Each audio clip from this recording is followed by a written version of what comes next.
Voilà, vas-y. Envoie-lui un message, envoie un message à Mohamed pour lui dire qu'il t'envoie le message sur ton téléphone. Qui m'envoie quoi comme message sur mon téléphone ? Questions. Ah oui. Bah. Attends.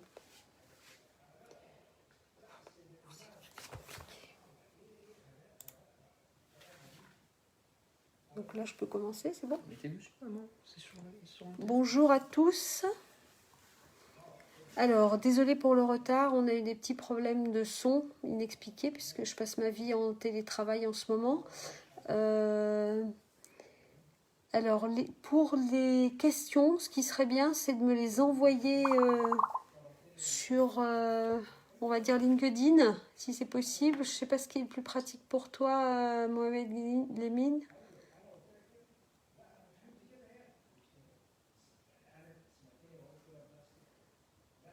J'espère que vous allez tous bien.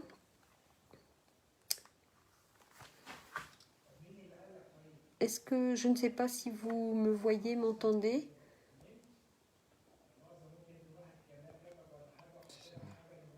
Oui. Mohamed Lemine, je vois que tu me vois. Donc, pour les questions, ça va être un peu plus compliqué parce que là, je suis sur le téléphone d'Issa. Ce que je te propose, c'est de me les envoyer. Je vais laisser mon LinkedIn ouvert. Et puis, tu me les envoies sur LinkedIn.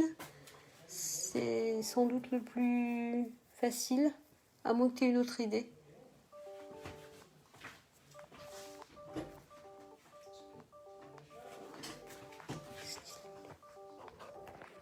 Non, c'est bien. Bon, mets-le à côté, on n'a pas besoin.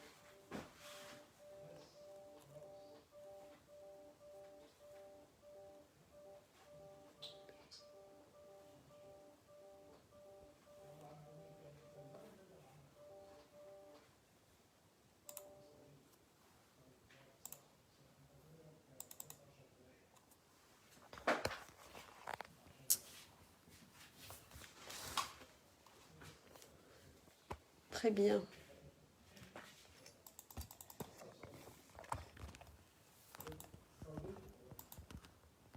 C'est bon comme ça ? Ok.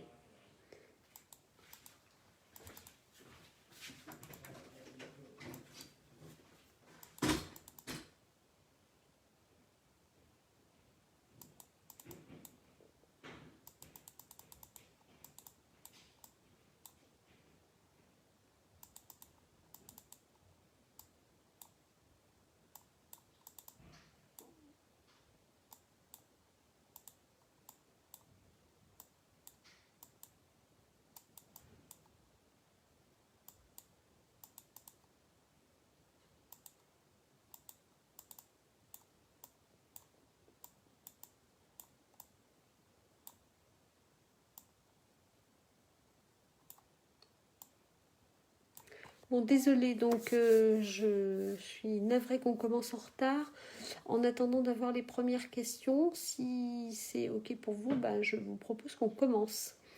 Parce qu'il est déjà 18h20, heure de France, et on devait commencer à 18h. Donc, on va parler de la communication professionnelle, qui est quelque chose qui est quand même très différent de la communication que vous pouvez avoir avec vos amis, votre famille, tous les gens qui ne sont pas dans la sphère professionnelle. C'est extrêmement important déjà de comprendre ça parce que le niveau de langage que l'on va adopter dans le milieu professionnel n'est pas exactement le même que celui qu'on connaît quand on parle avec des amis par exemple. Donc, je ne sais pas si vous avez déjà eu l'habitude d'avoir des entretiens, d'avoir des interactions avec des professionnels. Il y a deux choses. Il y a la communication orale et il y a la communication écrite. Et les deux sont bien évidemment aussi importantes l'une que l'autre. Il faut soigner votre votre langage et il faut surtout s'exprimer très clairement quand on s'adresse à quelqu'un qui est dans le milieu professionnel. Vous êtes des jeunes étudiants, donc j'imagine que vous avez tous des problématiques de stage à trouver, de premier job à trouver. Et pour ça, il faut travailler, il faut s'entraîner. C'est comme un sportif. Pareil, plus on en fait, mieux ça va. Et que ce soit à l'oral ou à l'écrit. Donc je ne peux que vous engager à vraiment faire des travaux à répéter, à vous entraîner, comme le fait un sportif avant une compète.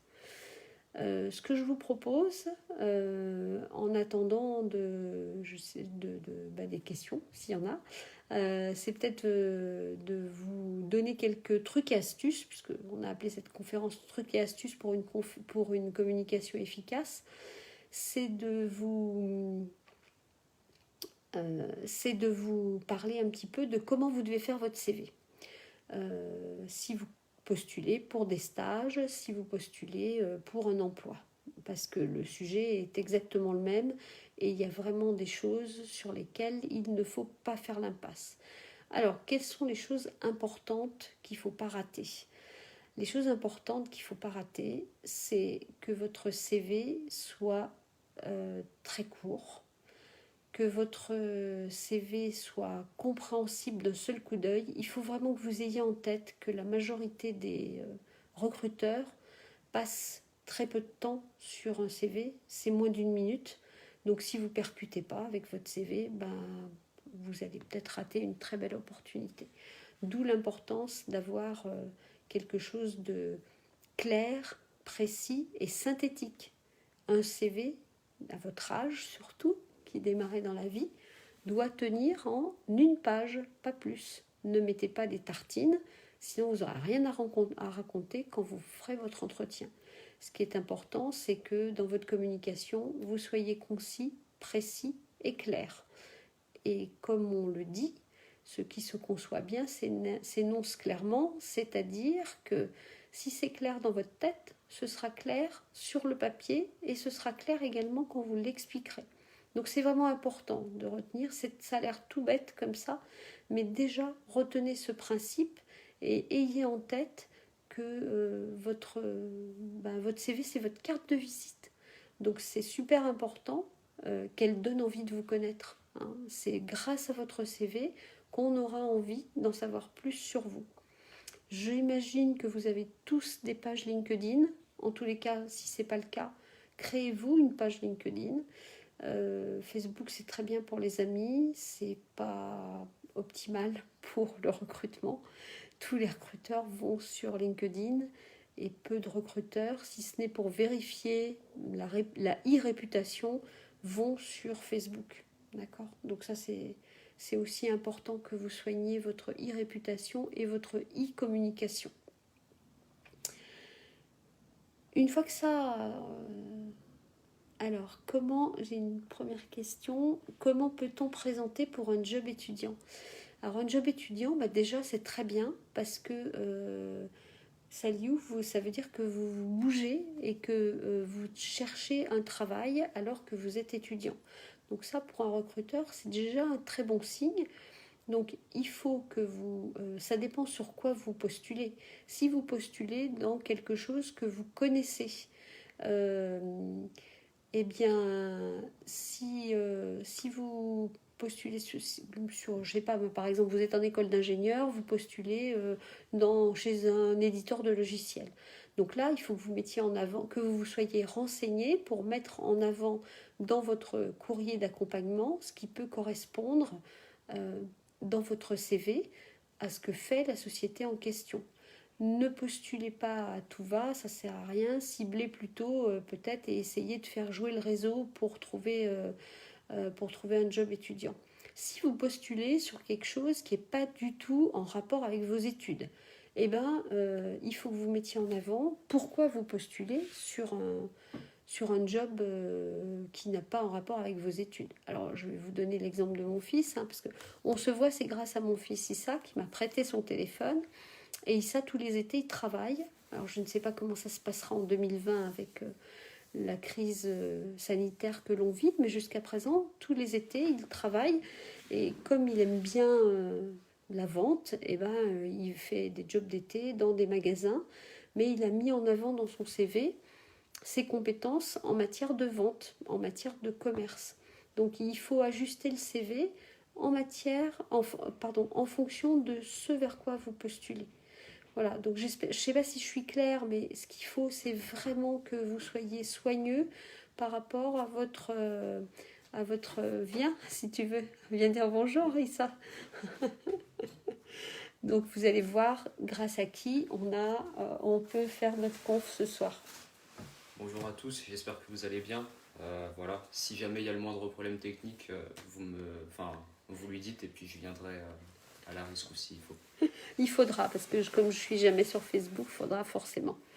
Voilà, donc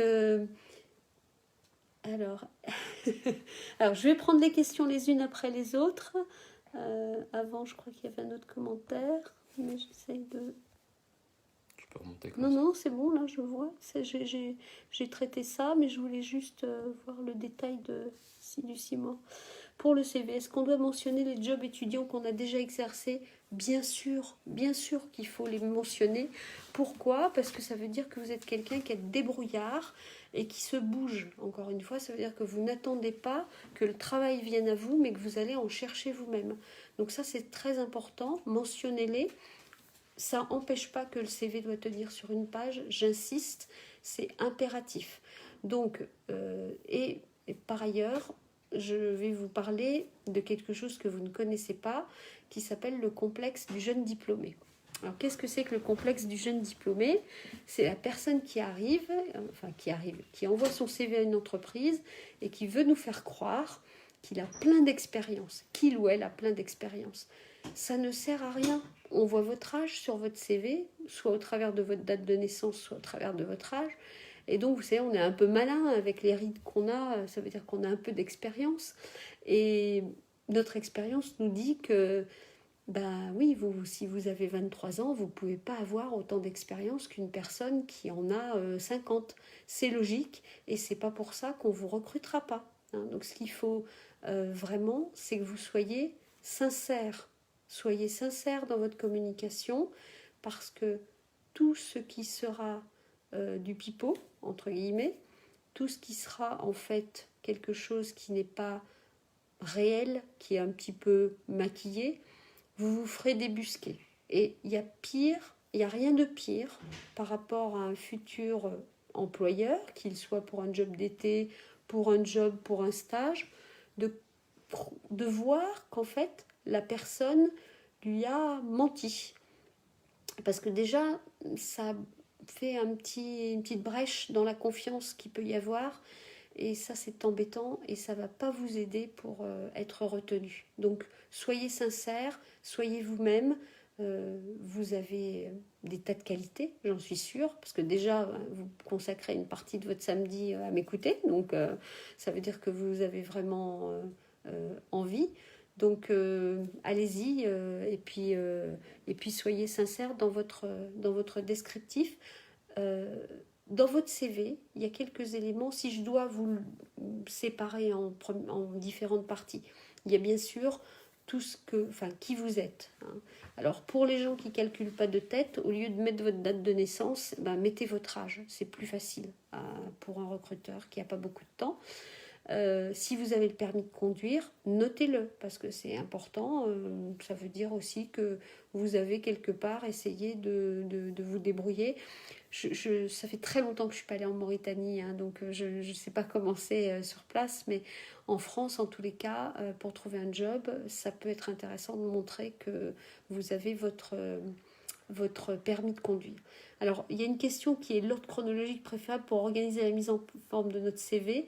Non, ne commencez pas par l'expérience, parce que c'est ce que je vous appelle le syndrome du jeune diplômé. Commencez par votre formation. Vous êtes tout juste sorti de l'école, ou vous y êtes peut-être encore si vous cherchez un stage. Donc, inutile d'essayer de faire croire que vous avez 20 ans d'expérience. Personne ne va vous croire. Donc, vous mettez vos études d'abord.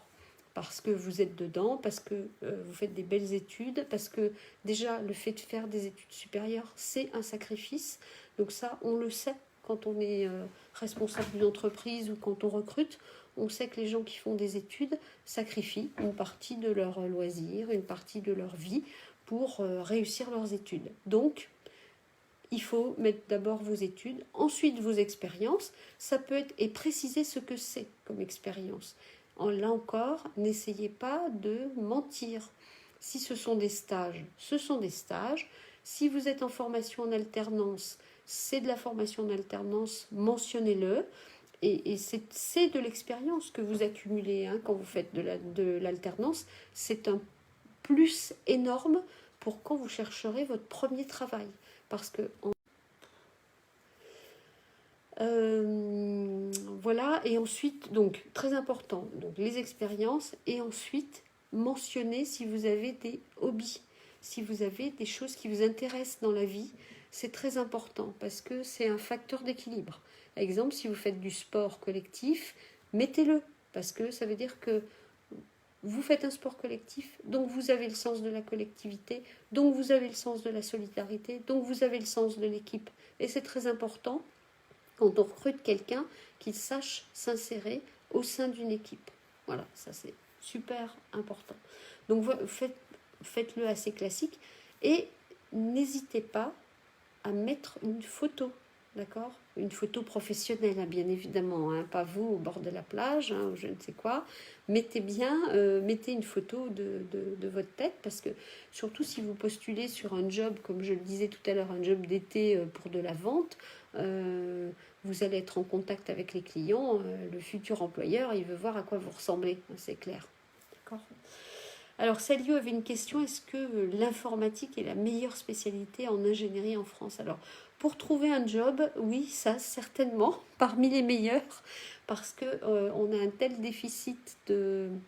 En fait, il n'y a pas assez de diplômés par rapport au nombre. Alors, je vous dis ça, bien évidemment, avant la crise sanitaire dans laquelle on est actuellement, parce que, bien sûr, que l'économie est un peu bloquée pour l'instant, donc c'est compliqué, et ça va être compliqué... on est en train de réfléchir à comment on va pouvoir intégrer les jeunes diplômés, comment on va pouvoir aider les étudiants qui n'ont pas pu faire leur stage là, maintenant, parce qu'ils devraient être en stage, comment ils vont faire pour pouvoir soit poursuivre leurs études, soit faire leur stage sur une autre période de l'année. Tout ça, ce sont des choses que l'éducation nationale réfléchit. Mais indépendamment de cette crise, l'informatique, bien évidemment, c'est quelque chose qui est une porte ouverte sur l'emploi parce que il y a beaucoup de demandes et il y a moins de candidats que de postes ouverts.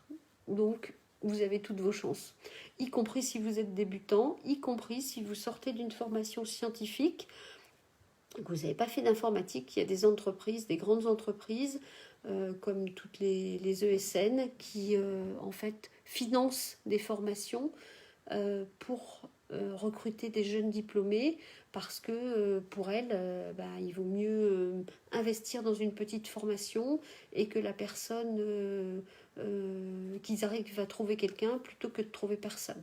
Voilà, donc il y a un vrai déficit, donc allez-y.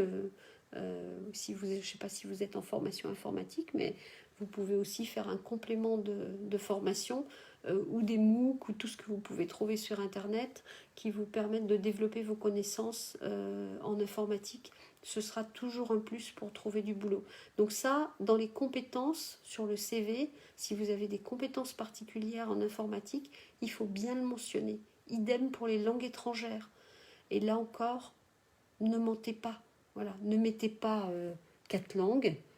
Il vaut mieux bien maîtriser l'anglais. De toute façon, pour les matières techniques, toutes les publications se font en anglais. Donc il vaut mieux que vous mettiez une langue maîtrisée, une ou deux, et que ça soit bien, plutôt que de prétendre parler espagnol et que si en cours d'entretien on bascule en espagnol, vous restiez comme ça sans savoir rien dire. Alors là, c'est horrible. Et puis, vous passerez vraiment un mauvais moment. Donc, non, pas de choses comme ça.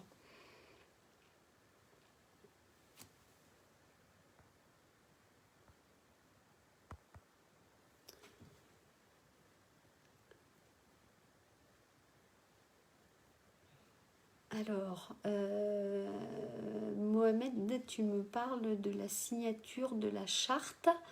Je ne sais pas à quelle charte tu fais référence. Voilà, donc si tu peux préciser. Donc oui, je suis présidente de Salvia Développement. Il y a 3 sociétés dans le groupe. Alors sur mon profil My Job Glasses, je ne sais pas pourquoi, c'est SRCI qui apparaît en premier, mais bon, c'est pas grave. Donc on est éditeur de logiciels de gestion et on développe des applications pour les professionnels. On ne fait pas d'outils pour les particuliers. Nos outils sont des outils de gestion ou des outils de dématérialisation des flux et des processus qui sont destinés uniquement aux professionnels de l'immobilier, on va dire, qu'ils soient dans l'immobilier public ou privé, et qui sont destinés également aux collectivités territoriales. Donc tout ce qui est mairie, ville, le service des pompiers, j'en passe, et des meilleurs. Voilà, donc j'ai dit à Mohamed qui avait passé un petit peu de temps chez nous en stage que effectivement si je pouvais vous aider sur quoi que ce soit, je le fais volontiers. Donc je ne sais pas si vous connaissez ce site qui s'appelle My Job Glasses, qui vous permet d'avoir des échanges individuels avec des professionnels.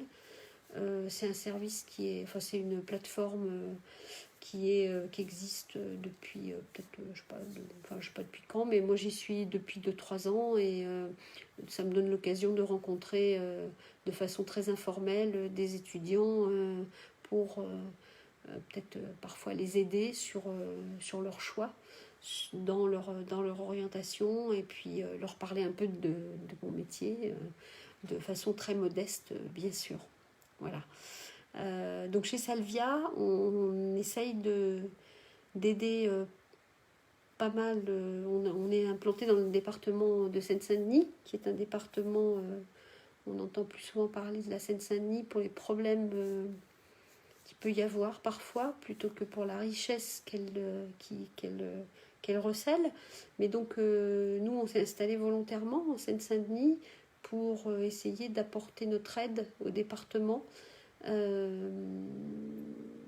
Parce que il y a beaucoup de jeunes, c'est le département le plus jeune de France, et bien évidemment, comme c'est aussi le plus pauvre de France, ça veut dire qu'on a affaire à des personnes qui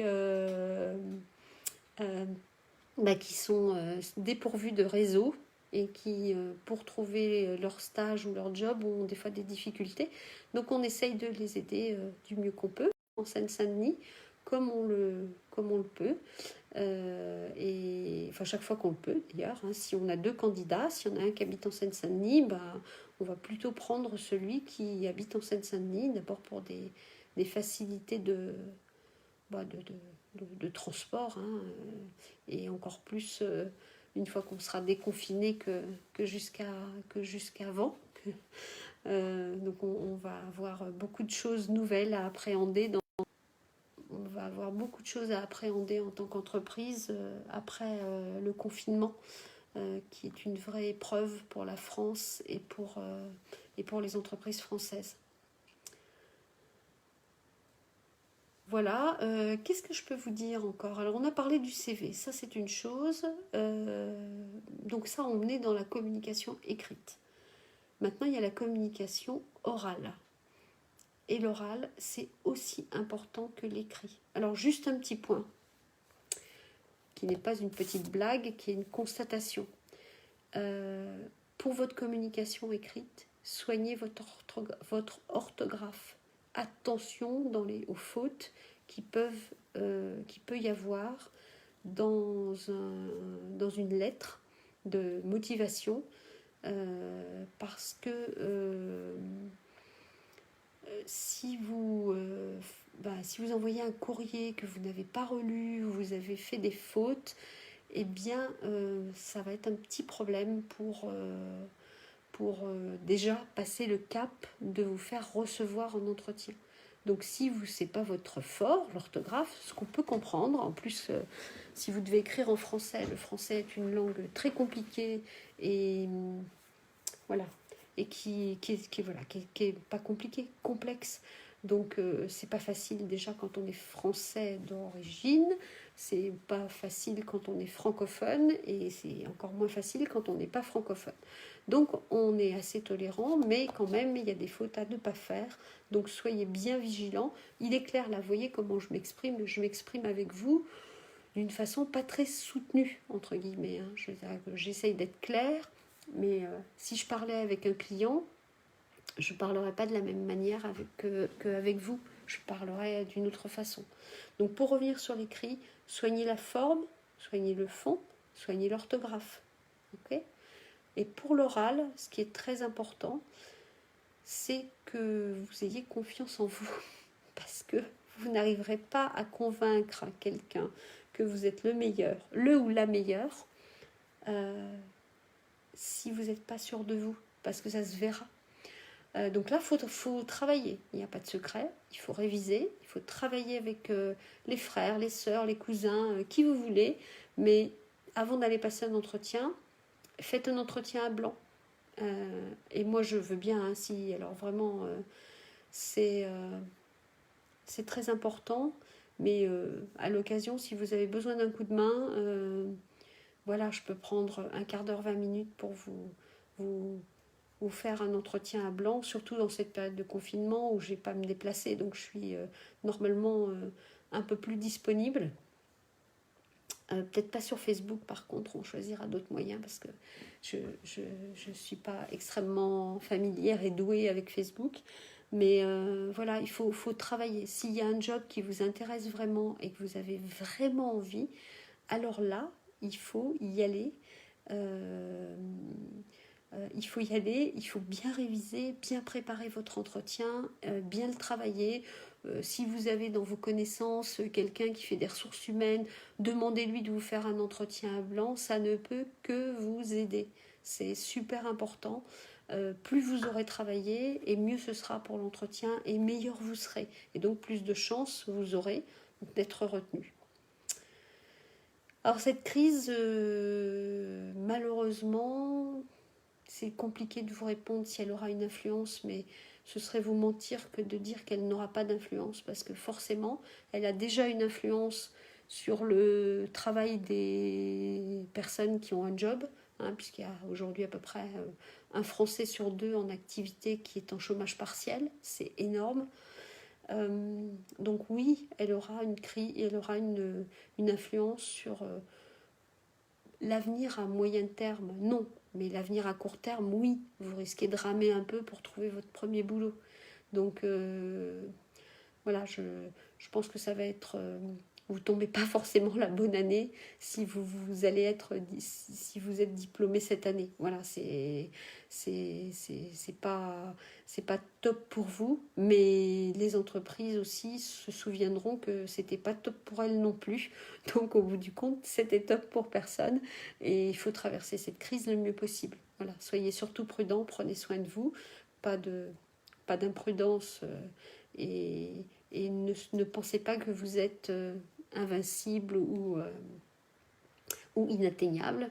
C'est un virus qui est très malsain et très méchant et surtout qui est invisible. C'est un ennemi invisible, on ne le voit pas. On peut être porteur de cette maladie sans le savoir et on peut contaminer des gens sans le savoir. Donc ça, c'est terrible de penser qu'il peut y avoir quelque chose comme ça. Et donc faites attention à vous. Alors, on n'a pas de filiale énergie chez Salvia. Par contre, on a un logiciel qui s'appelle Salvia Énergie Performance qui aide nos clients à maîtriser leur facture d'énergie. Et donc, on a également dans notre offre un logiciel de maintenance immobilière qui permet de gérer l'entretien des bâtiments. Et donc dans l'entretien des bâtiments, il y a évidemment cette cette dimension d'énergie qui est importante. Mais bon, donc pour revenir sur l'énergie, c'est quand même un secteur d'avenir, particulièrement pour tout ce qui touche aux énergies renouvelables, puisque un des enjeux du monde pour l'avenir, c'est vraiment le fait qu'on arrive à passer aux énergies renouvelables. Et cette crise terrible du Covid-19, elle a quand même un atout, c'est qu'elle a mis en lumière les problèmes de chaque pays et les trop de dépendance qu'il pouvait y avoir dans un pays par rapport à un bien ou un service. Donc, très important. Alors, les critères d'embauche, je vais essayer d'être... je crois que si j'avais mon service RH avec moi, il serait en phase avec moi, parce que en fait, c'est pas le diplôme qui compte, c'est vraiment l'envie, et c'est vraiment la capacité de quelqu'un à nous prouver qu'il va apporter quelque chose à Salvia. Alors ça, c'est peut-être un peu propre quand même à Salvia. Ce que je veux vous dire, c'est que faites bien vos diplômes si vous voulez travailler en France, en tous les cas. Encore une fois, je ne sais pas comment c'est en Mauritanie, mais en France, on est encore dans un système où le diplôme, c'est super important. On va regarder votre diplôme. Ce n'est pas vraiment le cas chez Salvia. On embauche les gens plus sur leur savoir-être et leur connaissance, bien sûr, que sur leur savoir académique. Peu importe, quelqu'un qui n'a pas le diplôme de la super école de commerce pour faire du commerce chez nous, ce n'est pas un souci. Il fera très bien du commerce avec un parcours complètement différent. Je vais vous donner un exemple très précis. C'est quelqu'un qui était militaire au début de sa carrière, qui ensuite a fait une formation commerciale, qui a été ensuite formateur et qui ensuite a fait une formation commerciale parce qu'il voulait faire du commerce. Et aujourd'hui, il travaille chez Salvia.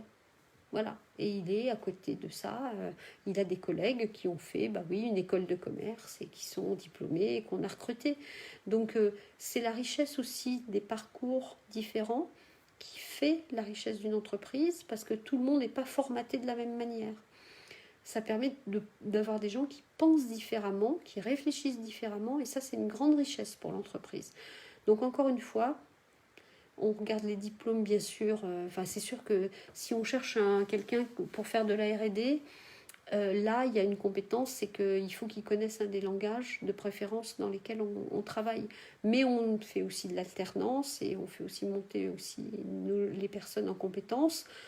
Parce qu'on croit fondamentalement qu'en tant qu'entreprise, on a une mission de formation en complément de ce que vous pouvez apprendre à l'université ou dans les écoles que vous fréquentez. Alors, si vous pouvez... ça dépend ce que vous voulez faire en termes de job, mais... si vous avez l'opportunité de suivre une formation l'année prochaine et de laisser passer la grosse vague Covid-19, c'est peut-être pas plus mal. Après, si vous pouvez décrocher une formation en alternance, très bien, allez-y, parce que ça... beaucoup d'alternants qu'on recrute chez Salvia, on les garde après. Parce qu'une fois qu'on les a formés, on n'a pas du tout envie de les laisser partir pour aller dans d'autres entreprises. Donc, sauf si ils veulent faire autre chose, parce que ça fait 4-5 ans qu'ils sont chez nous, si il nous arrive de prendre des jeunes qui sortent du bac pour les amener à leur diplôme d'ingénieur. Donc, au bout de 5 ans, ils ont envie d'aller voir autre chose. C'est un peu normal, donc on n'en prend pas ombrage, même si on aimerait les garder. Mais quoi qu'il en soit, l'alternance, c'est le bon plan pour trouver son premier travail. Parce que si vous avez fait une belle alternance et s'il y a des postes dans l'entreprise, on va vous les proposer, qui correspondent à vos compétences, bien sûr, on va vous les proposer en priorité. Donc Oumar, bonjour. ravie de te retrouver. Oui, on travaille avec des indépendants, ça nous arrive en complément des collaborateurs que nous avons au sein de Salvia. Voilà, parce que ça nous donne de la souplesse. Donc on travaille aujourd'hui avec une ESN tunisienne qui a une structure à Aubervilliers avec laquelle on collabore et qui nous met du personnel à disposition. Et puis il arrive qu'on travaille aussi avec des personnes qui sont développeurs et qui sont installés à leur compte et auxquels on confie des missions. Donc, en fait, c'est vrai que quand il y a une pénurie de personnes sur un secteur d'activité, ça impose aux entreprises une certaine agilité parce que, comme il faut quand même qu'on ne prenne pas de retard dans nos projets, on essaye de faire un peu feu de tout bois. Aujourd'hui, notre problématique, elle n'est vraiment pas là. Alors, nos équipes nos équipes R&D, produits, ne sont pas en chômage partiel. Mais nos équipes sur certains secteurs d'activité, on a recours en ce moment à un petit peu de chômage partiel parce que juste nos clients ne sont pas disponibles ou nos clients ne veulent pas suivre des formations à distance au lieu de suivre leur formation chez eux. Donc ça crée des petits problèmes chez nous. Voilà, et on essaye du coup de s'adapter et de trouver les meilleures solutions pour que personne ne soit pénalisé dans l'équipe. Je reviens sur la communication orale. Quand vous êtes dans un entretien, il y a une dimension qui est une dimension de stress. Parce que vous vous retrouvez face à quelqu'un que vous ne connaissez pas, qui va vous poser des questions qui peuvent vous paraître intrusives et auxquelles il faut répondre. Ne vous embarquez pas dans des longues phrases, surtout si le français n'est pas votre langue maternelle. Encore une fois, ce n'est pas la langue la plus facile qui soit. Donc, faites des phrases courtes. Soyez, encore une fois, comme je le disais au début de notre entretien, soyez clair, précis et concis. Et rebondissez. C'est-à-dire que dans l'entretien, il ne faut pas hésiter à poser des questions. Vous avez tout à fait le droit de poser des questions et c'est même le bienvenu parce que ça veut dire que vous vous intéressez à ce que vous raconte la personne avec laquelle vous êtes en train de dialoguer. Donc n'hésitez surtout pas à créer le dialogue avec votre interlocuteur, c'est très important. Mais pour en arriver là, c'est ce que je vous disais au départ, c'est-à-dire qu'il faut vraiment que vous ayez bien travaillé votre entretien avant, vous n'y allez pas la fleur au fusil. Prenez aussi des notes pendant l'entretien, pendant que la personne avec laquelle vous êtes parle, prenez des notes parce que, c'est peut-être des choses sur lesquelles vous allez souhaiter revenir, donc poser des questions, et 2, c'est une marque d'intérêt quand même pour ce que vous raconte la personne qui par exemple va peut-être vous expliquer ce qu'est le poste et vous poserez des questions d'autant plus intelligentes que vous aurez noté ce que la personne vous dit pour poser des questions qui soient des vraies questions et pas des questions bateaux qui sont juste là pour faire plaisir au recruteur pour lui poser une question. Donc voilà, prenez des notes. C'est pas, ça peut être sur votre téléphone portable, c'est pas un problème. Juste si c'est en numérique, demandez à l'intervieweur s'il est d'accord pour que ce soit en numérique et pas sur un bloc-notes traditionnel, qui ne croit pas que vous soyez en train de gérer, d'organiser votre soirée au lieu de l'écouter. Voilà, ça n'a l'air de rien, mais je peux vous dire que j'en ai vu de toutes les couleurs dans les personnes que j'ai reçues en entretien. Donc tout tient dans des détails. On a parlé de communication orale, on a parlé de communication écrite, et maintenant on va parler de communication corporelle. Parce que dans la communication professionnelle, c'est très important. Je vais m'asseoir comme ça. Vous voyez comment je suis dans mon fauteuil ? Ça veut dire que je suis vraiment pas très à l'aise. Et si vous êtes recroquevillé sur vous-même, alors peut-être pas autant, mais si vous, dans votre attitude, lorsque vous êtes assis dans une salle avec un recruteur ou avec un professionnel, vous êtes recroquevillé sur vous-même, vous ne montrez pas un minimum le fait que vous êtes à l'aise, ça ne va pas vous aider non plus. Donc la communication corporelle, elle est très importante et elle est d'abord basée sur le fait que vous soyez bien dans vos baskets, si j'ose dire. Alors ça veut dire quoi? Ça veut dire que quand vous allez en entreprise, vous ne pouvez pas y aller comme vous iriez à la fac ou dans votre école. D'accord? Donc il y a un minimum, on ne vous demande pas d'être en costume cravate, mais il y a quand même un minimum lorsque vous allez en entretien. Faites attention à votre tenue, c'est important. L'habit ne fait pas le moine, c'est ce qu'on dit, mais quand même, 3 petits points, il y contribue. Ça veut dire que si vous arrivez... donc il se trouve que je coach un jeune homme dans une association en Seine-Saint-Denis. La première fois, il est venu me voir. Il est venu me voir avec un jean déchiré et avec un sweat et avec un maillot de foot de son équipe favorite. Alors, je lui ai dit, Abderrazak, là, je te préviens, la prochaine fois que tu viens me voir, tu viens dans la société, donc tu viens pas me voir habillé comme tu vas voir tes potes. Même si tu viens pour me voir, moi, c'est pas pour moi, c'est parce qu'il faut que tu t'habitues à te rendre sur un entretien professionnel habillé à peu près correctement. D'accord ? Donc de préférence une chemise pour les messieurs, une petite chemise, un petit chemisier pour les jeunes femmes, et tout à l'avenant. Donc soyez pas de basket pour aller passer un entretien, s'il vous plaît. Il y a des baskets qui ressemblent à peu près à des chaussures, allez plutôt là-dessus. Et après, une fois que vous êtes face à la personne qui vous reçoit, c'est comme je vous disais, c'est vraiment super important que vous soyez vous-même. Alors être soi-même, ça veut dire il y a peut-être des gens qui sont un peu timides dans l'assistance, il faut faire un effort pour pas trop montrer cette timidité et il faut parler distinctement pour qu'on vous comprenne. Si, comme on dit vulgairement, enfin pas vulgairement, mais d'une façon très en langage parlé, si vous parlez dans votre barbe, personne ne va rien comprendre et ça va être terrible et vous ne serez pas retenu, c'est sûr.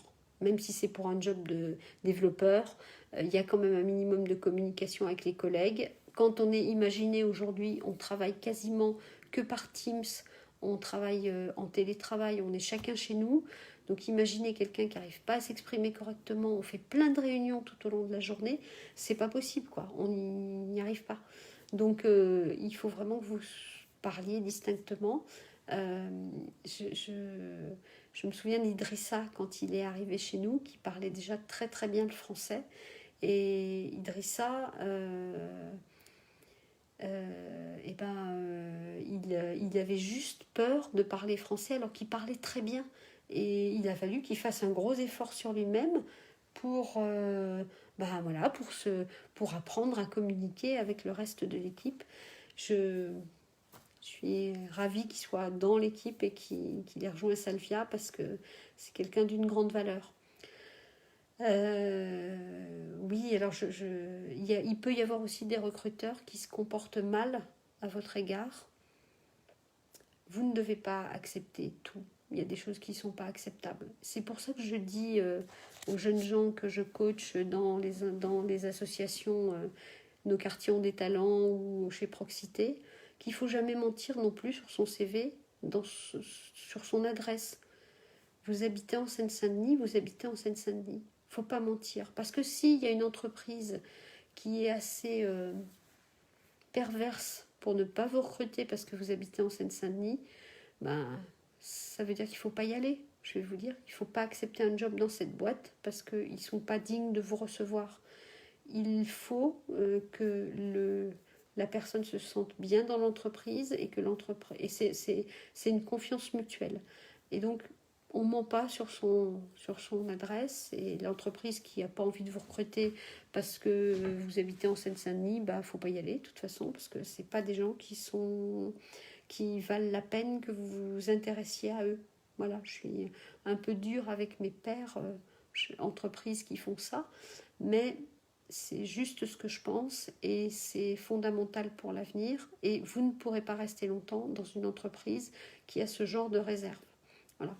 Vous, à contrario, en tant que personne qui souhaite être recrutée, comme je vous le disais en début de cet entretien, mettez toutes les chances de votre côté. Donc, on a dit trucs et astuces pour une communication professionnelle réussie. Ben, trucs et astuces, c'est aussi faire un effort sur soi-même pour tout. Voilà, vous passez un entretien, vous avez vraiment envie de ce job, vous avez vraiment envie d'un job d'été, bah même pour un job d'été, la personne qui va recevoir votre CV ou qui vous fera peut-être juste une interview par téléphone, c'est important et elle fera attention aussi à tout. Elle fera attention à la façon dont vous vous exprimez, à la façon dont vous communiquez avec elle, à la façon dont elle peut échanger avec vous. Hein, vous savez, c'est terrible aussi pour un recruteur de poser des questions et d'avoir en face quelqu'un qui dit que oui ou non. Vous voyez, à un moment, c'est compliqué parce que quand on pose des questions ouvertes, c'est parce qu'on a envie que la personne s'exprime un peu pour voir déjà comment elle s'exprime et puis pour un petit peu avoir un échange qui est un échange pas uniquement formel. Et donc, si vous êtes sec, entre guillemets, et que vous répondez que oui, non, bon, ça risque d'être un petit peu court en termes d'échange. Il faut aussi que vous soyez dans cette disposition d'esprit d'avoir un échange. Vous avez beaucoup à apporter, vous aussi. Si déjà vous avez passé le cap de l'envoi du CV et que on vous a convoqué pour un entretien, ça veut dire qu'il y a une première étape qui est franchie. Et si cette première étape est franchie, c'est déjà à moitié gagné, pas complètement, parce qu'il y a d'autres candidats, mais la différence se fera sur l'entretien. Et donc, si vous n'êtes pas bon lors de l'entretien, pas bonne, vous mettez en péril vos chances d'être recruté. C'est comme ça, c'est la vie. Quand une entreprise a le choix entre 2, 3, 4 personnes, forcément à un moment elle va prendre celui ou celle qu'elle pense être le mieux pour s'intégrer dans la société. Donc donnez envie. Votre CV, je vous ai dit, c'est votre carte de visite. C'est ce qui va faire qu'on va vous faire venir un entretien.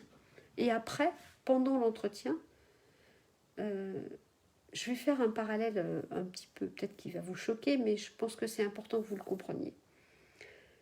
Si vous allez acheter, je ne sais pas, n'importe quoi, un stylo, bon, vous n'avez pas vraiment d'idée préconçue, vous allez, je sais pas, vous allez faire attention aux petits détails qui va vous donner envie. Voilà, d'acheter, même s'il est peut-être 1 euro plus cher que l'autre ou 50 centimes d'euros plus cher que l'autre, peut-être que vous prendrez celui qui est plus cher parce que y a un truc qui vous a plu. Et bien quand vous êtes en entretien, c'est vous le produit. C'est-à-dire que vous êtes là pour vous vendre, mais pas dans le sens, se vendre au sens négatif du terme. On ne fait pas du commerce de personnes. On est bien dans... C'est juste une image pour vous expliquer que donner envie à la personne que vous avez en face de vous vous recruter. Voilà, même si vous n'êtes pas avec des années d'expérience, même si vous avez d'autres handicaps dans votre CV, déjà vous avez été retenu pour un entretien, mettez toutes les chances de votre côté pour passer le cap de l'entretien ou des entretiens, parce que généralement il n'y a pas qu'un seul entretien pour avoir un job, il y en a au moins 2. Un avec le service ressources humaines, où on va vous parler plus de sujets ressources humaines et où on va aussi juger votre savoir-être, et un avec le manager, qui est la personne qui recherche le job, qui recherche pour un job, parce que en tant que manager, on n'a pas envie de recruter des gens avec lesquels on va pas s'entendre. On a besoin de savoir que la personne qu'on recrute, voilà, elle va faire un bout de chemin avec nous dans l'entreprise. Donc mettez toutes les chances de votre côté. Ça veut dire quoi?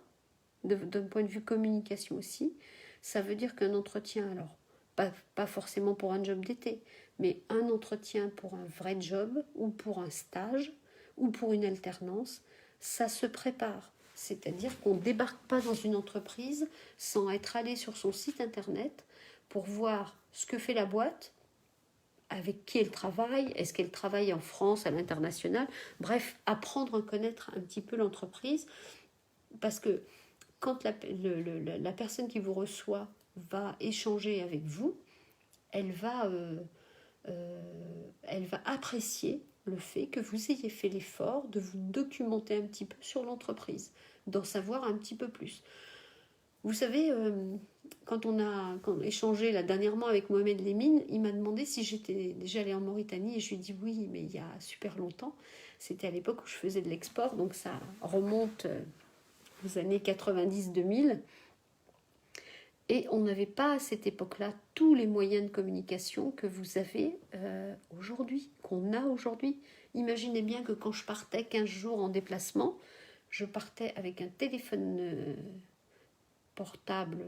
Non, même pas au début, j'avais pas de portable parce que ça coûtait trop cher pour l'international et que mon seul moyen d'échange avec mes collègues, c'était le téléphone fixe chez mes clients ou le fax à l'hôtel ou le téléphone à l'hôtel. On est en 2020, vous avez des milliers de sources d'informations. Vous avez LinkedIn pour voir le profil de la personne qui va vous recevoir. Vous avez les sites internet des entreprises où vous postulez. Et ça, c'est des mines d'or, puisqu'on met tout sur internet. Une entreprise, elle a intérêt à avoir le meilleur site possible, puisque elle aussi, c'est sa carte de visite, là, pour le coup, et pour aider à recruter. Donc, croyez-moi qu'on dépense beaucoup d'argent pour nos sites internet pour essayer de se rendre attractifs. Donc allez-y, allez chercher l'information.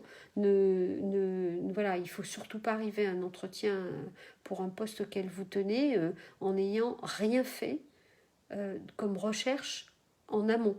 Ça, c'est inacceptable aujourd'hui. Voilà, je pense vraiment que c'est votre responsabilité de personnes qui cherchaient un job ou un stage ou une alternance, de vous documenter sur les entreprises où vous allez postuler. Ça, c'est pas acceptable que ce soit autrement. Voilà, donc retenez bien ça. Ça veut dire que un entretien se prépare. On n'y va pas les mains dans les poches. Et on emporte son CV aussi, au cas où le recruteur ne l'aurait pas sous les yeux. C'est toujours bien, on est certes à l'ère du numérique, de la démat, mais quand vous allez passer un entretien, il faut que vous y alliez avec tout ce qu'il vous faut comme, pour être armé, et puis parce que ça va vous enlever du stress. Parce qu'imaginez, vous arrivez en entretien, on vous dit vous pouvez pas me passer votre CV et vous l'avez pas. Mais la cata, quoi. Ça commence bien l'entretien. Vous n'avez déjà pas votre CV avec vous. Non, ça c'est pas possible. Il faut avoir son CV avec soi. Alors, je lis la question. Alors, le marché du travail en Mauritanie, je ne connais pas et je peux pas vous répondre sur ce point-là. Mais par contre, ce qui est une constante, c'est que l'expérience qu'on vous dit que vous n'avez pas et qu'il faudrait que vous ayez pour qu'on puisse vous recruter, à un moment, en tant qu'entreprise, il faut savoir ce qu'on veut, d'accord ? C'est-à-dire qu'il faut que si on ne cherche que des gens qui ont de l'expérience et qui qu'on veut payer comme des jeunes diplômés, ça ne marche pas. L'équation, elle n'est pas exacte et elle ne va jamais fonctionner. Donc, si on fait le choix d'embaucher des jeunes diplômés, on accepte qu'ils ne sachent pas tout. Donc, il y a quand même des entreprises aujourd'hui qui acceptent de prendre des gens qui n'ont pas d'expérience. Mais ça, c'est vraiment à vous de vous vendre. Et ça peut être compensé par le fait que vous avez, par exemple, fait quelques publications, fait des lectures, que vous vous êtes mis sur des forums, que vous avez échangé, bref, que vous avez montré votre intérêt pour le secteur, au-delà de vos études. Et ça, c'est un plus. Et puis après, comme je le disais, c'est pendant l'entretien que vous allez vous vendre. C'est en disant, mais moi, je suis peut-être jeune diplômée, mais je peux vous apporter mon énergie, je peux vous apporter mes connaissances. Testez-moi aussi, il ne faut pas hésiter. Vous savez, il vaut mieux rentrer dans une entreprise par la petite porte et y être rentré que de ne pas y rentrer du tout et de rester sans un... Il y a Issa qui vient me demander si tout va bien, donc tout va bien, voilà. On échange, les questions arrivent sur le fil, là c'est parfait. Donc il vaut mieux rentrer par une petite porte dans l'entreprise que de ne pas y rentrer du tout. Ça veut dire quoi, rentrer par la petite porte? Vous pouvez, si c'est une entreprise qui par exemple hésite parce que vous êtes jeune diplômé, peut-être que vous pouvez accepter, alors pendant un temps limité, parce qu'il ne faut pas que l'entreprise joue un jeu qui n'est pas acceptable, mais peut-être que vous pouvez accepter de rentrer comme technicien même si vous avez un bac plus 5, parce que une fois que vous êtes à l'intérieur, vous pouvez prouver ce que vous êtes capable de faire, et ça, c'est un discours qu'une entreprise est capable d'entendre. Si une entreprise vous dit bah ouais, mais je vous connais pas, puis vous êtes jeune, et puis vous n'avez pas d'expérience, peut-être que vous pouvez lui proposer qu'elle vous prenne à l'essai sur un poste inférieur à votre diplôme, et comme ça, elle testera votre motivation. Voilà, c'est bien sûr, vous avez tout à fait raison quand vous écrivez que si on vous demande de l'expérience, vous n'arriverez jamais à trouver votre premier job. Mais bien sûr, il faut donner leur chance aux jeunes. Il faut donner leur chance aux jeunes. C'est l'avenir d'un pays. Et si on ne donne pas leur chance aux jeunes diplômés, on laisse à la rue des gens qui ont fait le sacrifice de quelques années pour des études supérieures. Donc c'est n'importe quoi. C'est une attitude qui est pas saine et pas acceptable.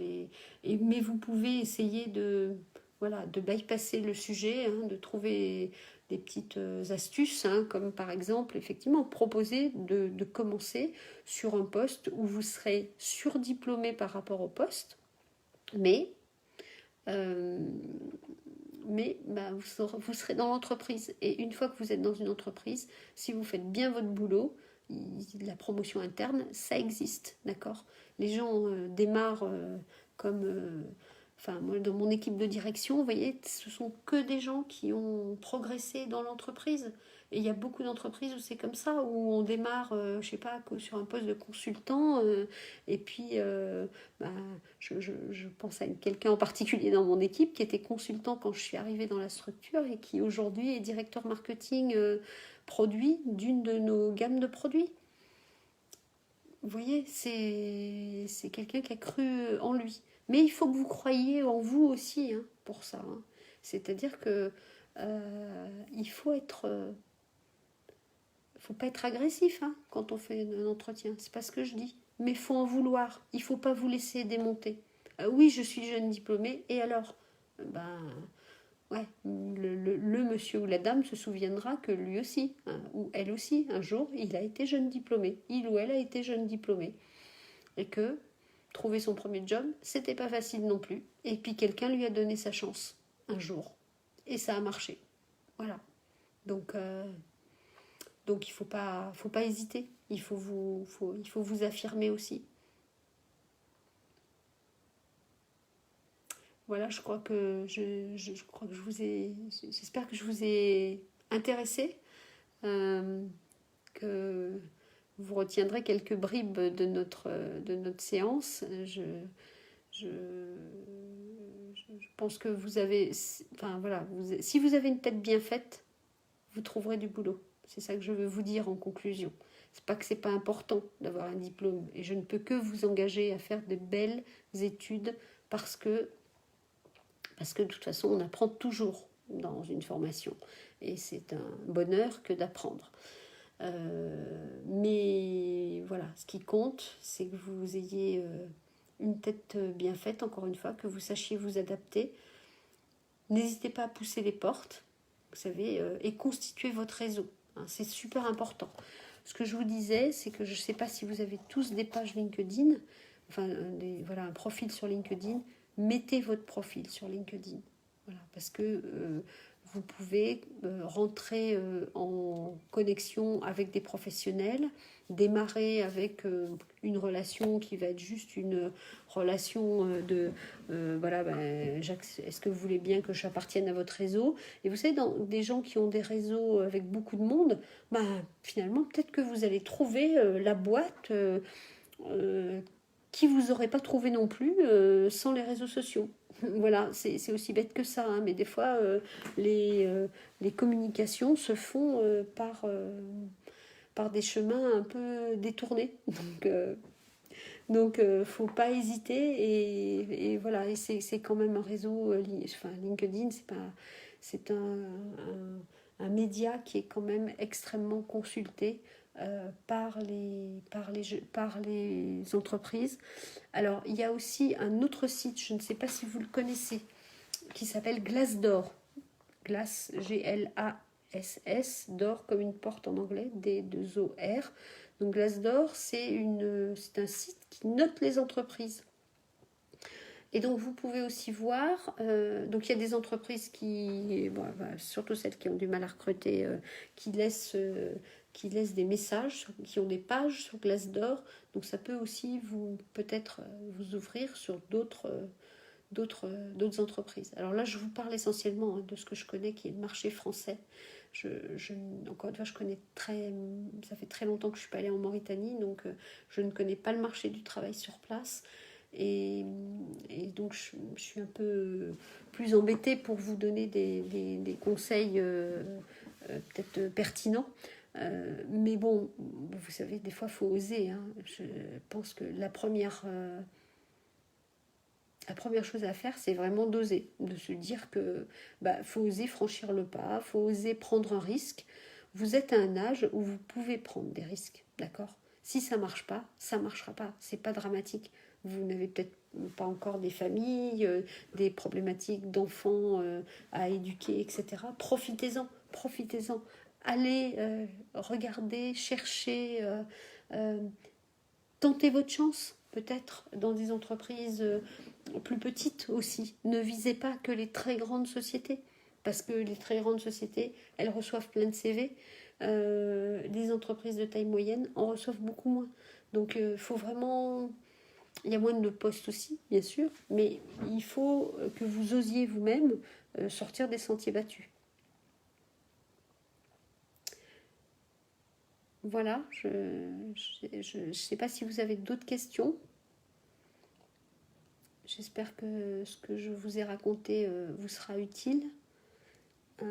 Pour ceux qui sont en France et qui ne sont pas encore diplômés, je vous engage à vous inscrire, et ceux qui sont aussi diplômés, peut-être en recherche d'un premier job, je vous engage à vous inscrire à l'association Nos Quartiers ont des talents, NQT, qui aide les jeunes diplômés ou les jeunes pas encore diplômés dans leur recherche de stage, d'alternance, de job. Ce sont des gens comme moi qui sont des parrains, des marraines, donc ce sont des professionnels, mais c'est basé qui parrainent des personnes. Mais c'est basé sur du one-to-one, hein, c'est-à-dire que c'est c'est un parrain ou une marraine et un jeune qui est accompagné. La seule condition, c'est d'avoir moins de 30 ans pour s'inscrire et d'avoir un diplôme à minimum Bac+3. Voilà. Mais après, regardez, allez sur le site.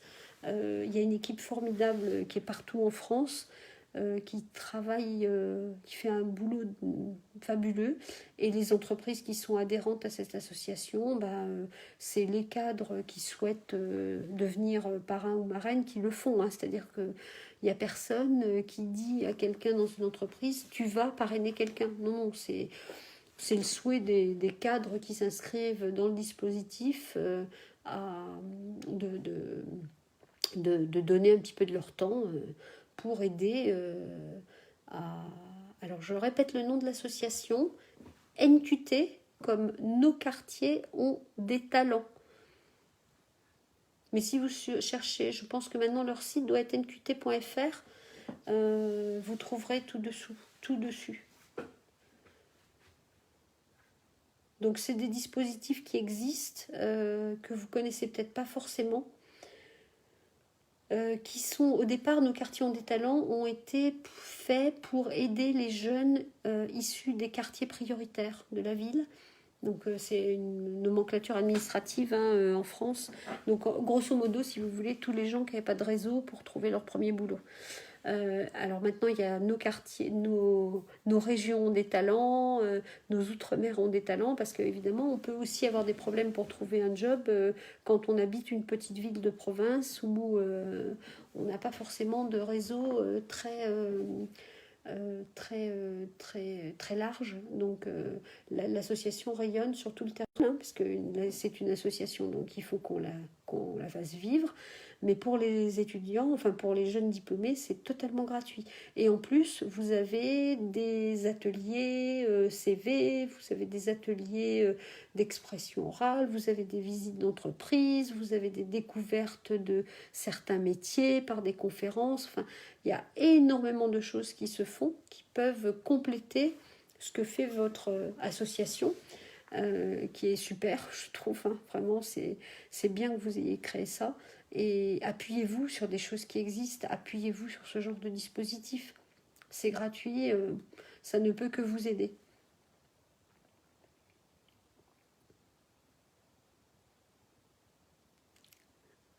Je ne sais pas si vous avez d'autres questions.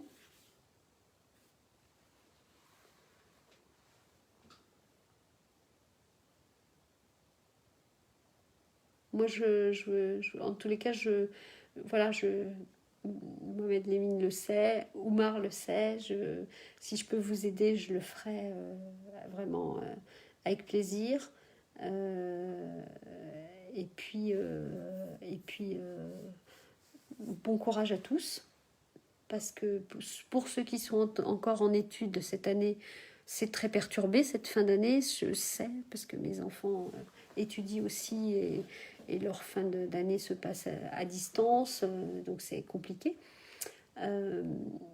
L'éducation nationale sera bienveillante pour les diplômes cette année, et ce ne sera pas des diplômes au rabais. Vous aurez vos diplômes qui seront plus basés sur le contrôle continu que sur autre chose, mais personne ne pouvait imaginer ce qui nous arrive en ce moment. Voilà. Donc prenez soin de vous. Pour ceux qui sont dans des zones où le virus circule beaucoup, ne vous croyez pas invincible, encore une fois. Et surtout, gardez vos idées, gardez vos envies et battez-vous pour elles. On n'arrive à rien si on n'y met pas toute son énergie. On ne peut pas dire c'est pas de ma faute. On a tous une responsabilité, chacun de nous. Voilà. Donc les entreprises pour faire leur travail d'entreprise correctement, les gens qui cherchent un job pour le trouver. Et quand une rencontre se fait, c'est juste génial parce que tout le monde est très heureux. Donc croyez en vous avant tout, je vous assure, c'est le plus important. Si vous croyez en vous, vous y arriverez et vous réussirez dans la vie. Voilà. Il n'y a pas de... Il y a beaucoup de hasard heureux justement, et il faut saisir sa chance des fois quand elle passe. Il faut attraper sa chance, et je vous assure que on a des opportunités dans la vie qui font prendre des risques parfois, mais ça vaut le coup, parce qu'au bout du compte, c'est parce qu'on prend des risques à un instant T qu'on y arrive, et puis que 20 ans plus tard, on fait ce que je fais aujourd'hui avec vous. Voilà. Je vous souhaite à tous une bonne soirée, de bonnes réussites si vous avez des examens dans les semaines qui viennent. Et avant tout, une bonne santé. Et puis, comme le mois de Ramadan vient commencer, je vous souhaite, puisque c'était que hier que ça a commencé, je vous souhaite un bon Ramadan à tous. Et prenez soin de vous. À très bientôt.